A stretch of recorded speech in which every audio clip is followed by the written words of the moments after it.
मेरे प्यारे दोस्तों, कैसे हैं आप लोग। मैं आशा करता हूं आप लोग बिल्कुल मस्त होंगे और स्वस्थ होंगे।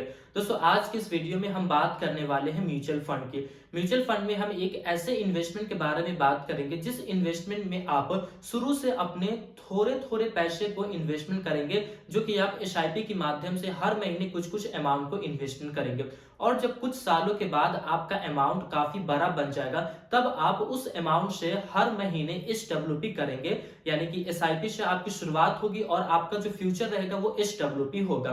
क्योंकि काफी सारे लोग होते हैं जिनकी उम्र 30 से 40 साल है, 45 साल है। वो लोग के पास अभी 10 से 15 साल समय है कि वो लोग छोटा छोटा अमाउंट अपने म्यूचुअल फंड में इन्वेस्टमेंट कर सकते हैं। और जब उनकी एज 50-60 को जब क्रॉस करने लगे, तब वो उस फंड से अपने लिए एसडब्ल्यूपी प्लान की शुरुआत कर सकते हैं। यानी कि वहां से वो मंथली पेंशन ले सकते हैं। जैसे कि उम्र की बात आ रही है, तो एक समय के बाद जो है वो हम काम वगैरह जो है वो कम कर देते हैं, काम उतना करने के लायक हम नहीं रहते हैं, तब हमें पैसे की जरूरत रहती है, तो वो अभी से ही शुरुआत कर सकते हैं। शुरुआत वो एसआईपी से करेंगे और जो उनका फ्यूचर रहने वाला है वो एसडब्ल्यूपी रहेगा। वो हर महीने वहां से पैसे को विड्रॉवल करेंगे। इसके बारे में मैं ऑलरेडी एक वीडियो बना दिया हूं, जिसमें हमने कुछ एग्जाम्पल लेके चला था। उसी में हमारे पास एक कमेंट आया है कि मैं हर महीने मात्र 2500 रुपए ही इन्वेस्टमेंट करूंगा, तो इसमें हमारा कैलकुलेशन कैसा रहना चाहिए, फ्यूचर में कितने दिनों के बाद हम वहां से एसडब्ल्यूपी प्लान की शुरुआत करें और कितना वहां से हम हर महीने विड्रॉवल कर सकते हैं। तो सारी जानकारी मैं आपको आज की इस वीडियो में दूंगा। आप बस इस वीडियो को शुरू से लेकर लास्ट तक ध्यान से देखिए, ये आपसे रिक्वेस्ट है। ऐसा ना हो कि आप थोड़ी वीडियो को देखें फिर आपको समझ में ना आए और आपकी जो प्लानिंग है वो पूरी बेकार हो जाए। इसीलिए आप वीडियो को शुरू से लेकर लास्ट तक ध्यान से देखिए, अच्छी चीज को सीखना है अगर आपको तब। तो चलिए बिना देर किए हम अपने इस वीडियो को शुरू करते हैं। जैसा कि हमारे पास कमेंट आया है कि ये अपने पैसे को इन्वेस्टमेंट करेंगे एसआईपी के माध्यम से। ये हर महीने अपने पैसे को इन्वेस्टमेंट करेंगे। इन्होंने इन्वेस्टमेंट अमाउंट जो बताया है वो इनका अमाउंट है 2500 रुपए, जो कि ये पर मंथ इन्वेस्टमेंट करेंगे। अब इसके ऊपर हमको जो है वो पूरा कैलकुलेशन करना है कि 2500 से ये शुरुआत करेंगे, तो कितना दिनों के बाद ये यहाँ से एसडब्ल्यू प्लान की शुरुआत करें, कैसा कैसा इनके लिए हर एक चीज रहने वाला है। चलिए सारी चीजों को हम बात करते हैं। इतना की तो ये एसआईपी करेंगे। चलिए यहाँ पे अब हम देखते हैं रिटर्न्स की, कि कितना का रिटर्न्स ये एक्सपेक्ट कर सकते हैं इस म्यूचुअल फंड से। रिटर्न्स के बाद हम बात करेंगे ड्यूरेशन की, कि कब तक इनको ये एसआईपी करना है, फिर उसके बाद इनको जो है वो एसडब्ल्यूपी में कदम को रखना है। रिटर्न्स की अगर हम बात करें तो आप एक अच्छा फंड चुनते हैं, अगर काफी रिसर्च करके आप चुनते हैं, तो वो फंड आपको 15 से लेकर के 20% का रिटर्न्स बड़ी ही आसानी से दे देगा। और जो मैं फंड आपको बताने वाला हूं, उस फंड ने ऑल ओवर रिटर्न से जब से वो आया है तब से उस फंड ने 18.5% का रिटर्न लोगों को दिया है। तो यहाँ पे हम कैलकुलेशन के लिए वहां से कुछ कम रिटर्न लेके चलेंगे, फ्यूचर की बात है। तो यहाँ पे हम मात्र, वहां 18.5 है, यहाँ पे हम मात्र 16% जो है वो रिटर्न्स लेके चलेंगे। इस 16% से कैलकुलेशन करेंगे। 16% से अगर ज्यादा आपको मिला तो और काफी अच्छी बात है, फाइनल वैल्यू आपको काफी ज्यादा देखने को मिलेगी।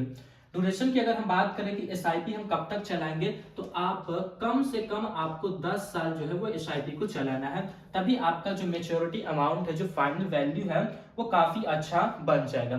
तो अब आप इसका 10 साल के अंदर में आप जो 2500 रुपए इन्वेस्टमेंट करेंगे, वो टोटल आपका इन्वेस्टमेंट अमाउंट कितना बनता है, फिर आपको फाइनल वैल्यू जो है वो क्या देखने को मिलेगा। इन्वेस्टमेंट जो अमाउंट आपका रहेगा वो इस 10 साल के अंदर में जो आपका बन जाता है, वो 3 लाख रुपए आपके द्वारा इन्वेस्टमेंट कर दिया जाएगा। सोचिए, आप मात्र 2500 से शुरुआत किए हैं और आपका पैसा जो है वो 3 लाख रुपए केवल आपका जमा हो गया है। और हर साल जो इसके ऊपर जो रिटर्न्स आपको मिल रहा है वो 16% का रिटर्न्स मिल रहा है। तो आइए अब हम बात कर लेते हैं इसके फाइनल वैल्यू की, कि फाइनल वैल्यू हमें लास्ट में यहाँ पे क्या देखने को मिलेगा। अगर आप 2500 रुपए हर महीने इन्वेस्टमेंट करते हैं 10 सालों तक, तो आपको फाइनल वैल्यू मिलेगा 7,41,000 रुपए। यहाँ पे मैं उस चीज को लिखता हूँ, 7,41,000 रुपए जो है वो आपको फाइनल वैल्यू मिलेगा। तो यहाँ तक आपकी एसआईपी की जर्नी रही है, जो कि आप 10 सालों तक जो है वो आप SIP करेंगे। अब इसके बाद जो आपको करना है वो अब यहाँ से आपको SWP की शुरुआत करनी है। जैसा कि मैंने कहा है कि 10 साल वो चलाते हैं, फिर उसके बाद वो SIP को रोक सकते हैं, उनकी मर्जी है। अगर उनके पास इतना है पैसा, कैपेसिटी है कि वो SIP को कंटिन्यू कर सकते हैं तो बहुत अच्छी बात है, अगर नहीं कर सकते हैं तो इतना पे वो रोकते हैं। तो अब यहाँ से हमारा SWP की शुरुआत होती है, यानी कि सिस्टमेटिक विड्रॉवल प्लान की यहाँ से हमारी एंट्री होती है 10 साल के बाद। अब SWP के लिए जो आपका इन्वेस्टमेंट अमाउंट बन जाएगा, मैं यहाँ पे लिख देता हूं ताकि आपको अच्छे से समझ में आ जाए। इन्वेस्टमेंट अमाउंट जो है अब SWP के लिए जो आपका बन जाएगा वो आपका 7,41,000 रुपए जो है वो अब आपका इन्वेस्टमेंट अमाउंट बन जाएगा। यानी कि एक तरह से हम ये कहें कि आप एक बार अब जो है वो अपने पैसे को लमसम कर रहे हैं, एक बार इन्वेस्टमेंट किए हैं SWP के लिए 7,41,000 रुपए, ठीक है। SIP को आपने रोक दिया है। अब यहां से आप देखिए कि आप कितना पैसा हर महीने विड्रॉवल कर पाएंगे टोटल, और कब तक आप यहां से पैसे को विड्रॉवल कर पाएंगे उस चीज को आप समझिए।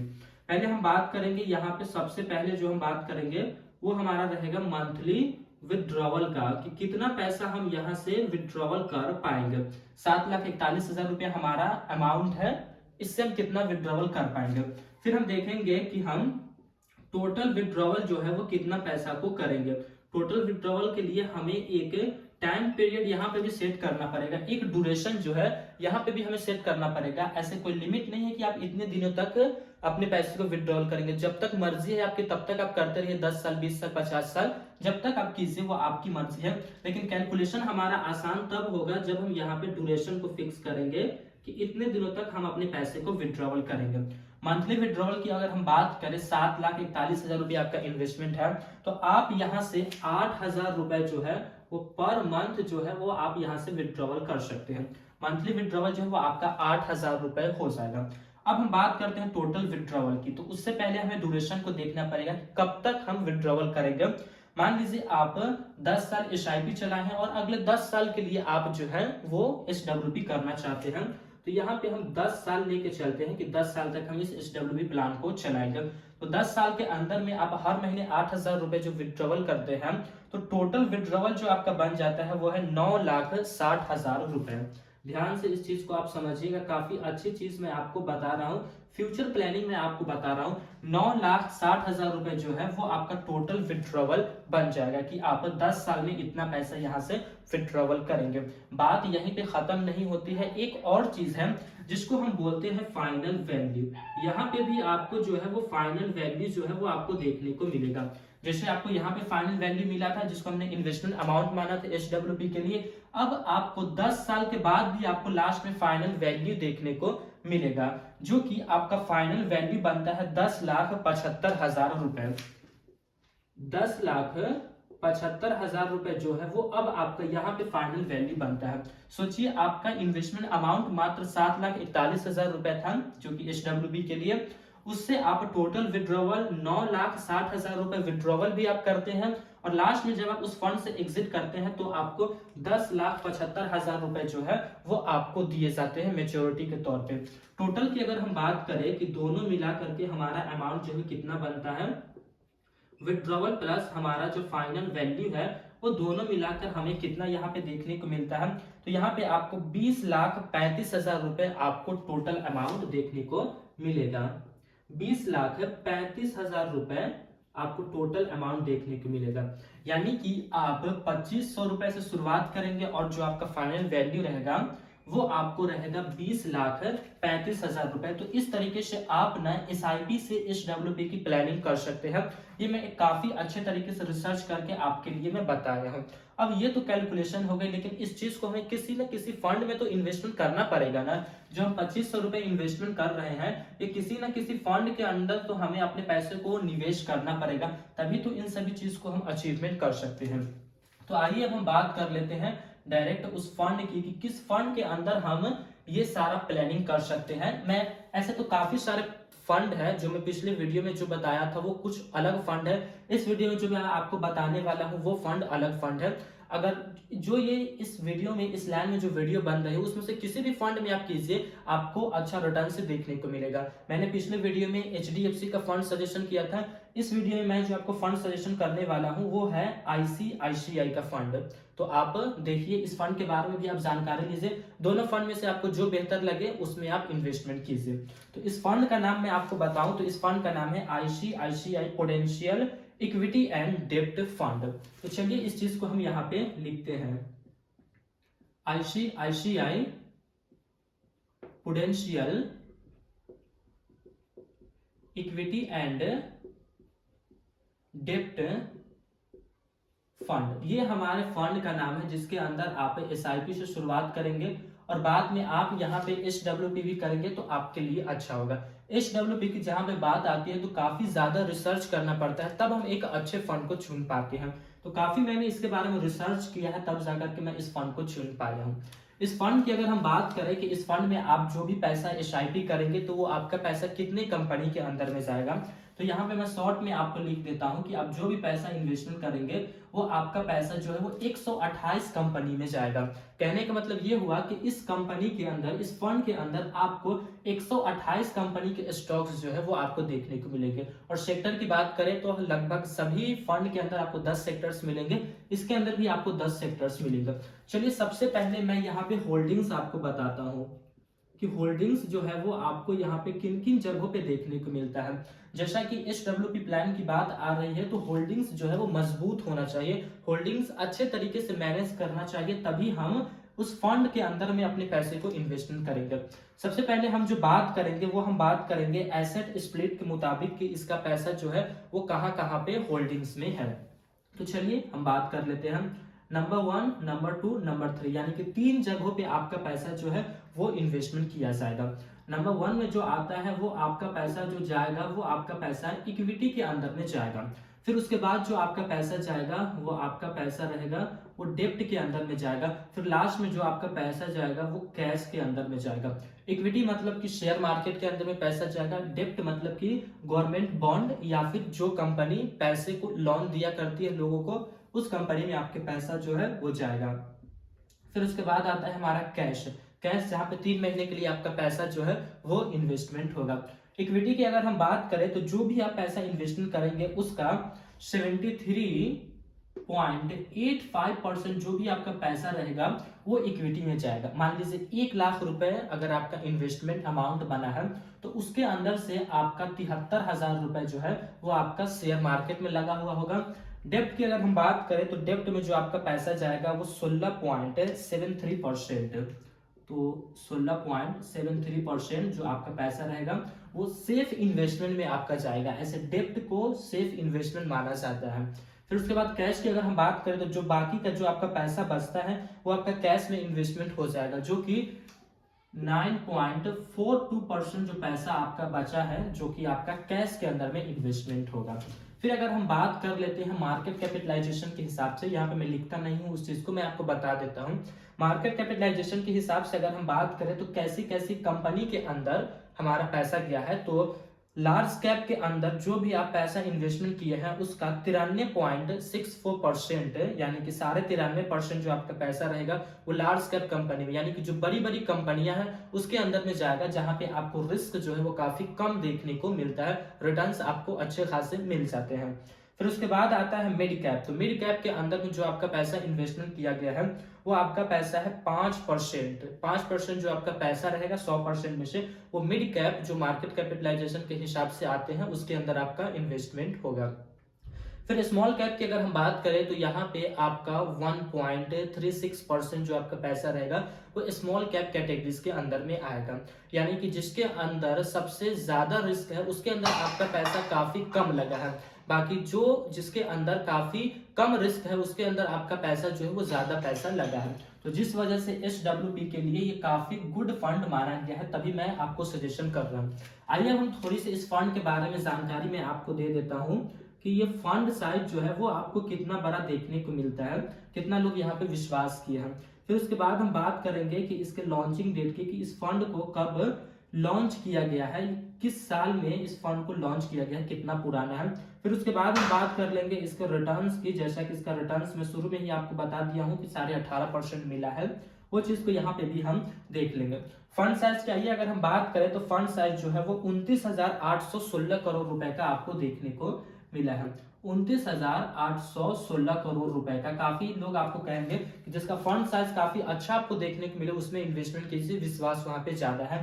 तो यहाँ पे उस मुताबिक से तो काफी ज्यादा विश्वास है, क्योंकि यहाँ पे लगभग 30,000 करोड़ यानी कि 29,816 है, तो 30,000 हो ही जाएगा। अगर 2-3 महीना बाद आप देखेंगे तो 30,000 करोड़ आपको देखने को मिलेगा, तो काफी अच्छा फंड साइज है।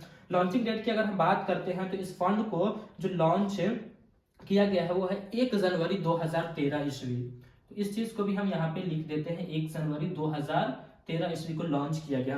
रिटर्न्स की अगर हम बात करें तो ऑल ओवर रिटर्न्स जो इस फंड ने बना करके दिया है वो है 18.84% का, यानी कि तकरीबन हम ये कहें कि 18.5% के आसपास जो है वो ऑल ओवर रिटर्न्स आपको यहाँ से मिले हैं। अब लास्ट में जो हमें बचता है वो है हमारा एक्सपेंस रेशियो।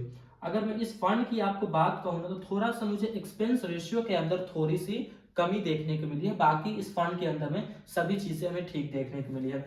एक्सपेंस रेशियो जो आपको लिया जाएगा वो यहाँ पे 1.07% जो है वो आपका एक्सपेंस रेशियो लिया जाएगा, यानी कि 100 रुपए के अंदर में से आपका 1 रुपए 7 पैसा जो है वो आपको लिया जाएगा। यानी कि आप मान के चलिए कि 1 रुपया यानी कि 1% जो यहाँ पे है वो एक्सपेंस रेशियो आपको देखने को मिलेगा, जो कि मेरे ख्याल से थोड़ा ज्यादा है, लेकिन यहाँ पे होल्डिंग्स काफी अच्छी अच्छी जगह पे है, जिस वजह से इसको हम इग्नोर कर सकते हैं। ठीक है, चलिए अब हम बात कर लेते हैं लास्ट में एग्जिट लोड की, क्योंकि हो सकता है सिचुएशन किसी प्रकार का भी आ सकता है। हमने यहाँ पे 20 साल की प्लानिंग की है, किसी को अगर आज वो इन्वेस्टमेंट कर रहा है, साल भर के बाद उसको जरूरत पड़ गई पैसे की, कोई इमरजेंसी आ गया, 2 साल के बाद जरूरत पड़ गई, जैसा कि एसआईपी है, तो एसआईपी आप कर रहे हैं तो जब भी आप वहां से अपने पैसे को विड्रॉवल करेंगे तो आपको जो है वो एग्जिट लोड लगेगा।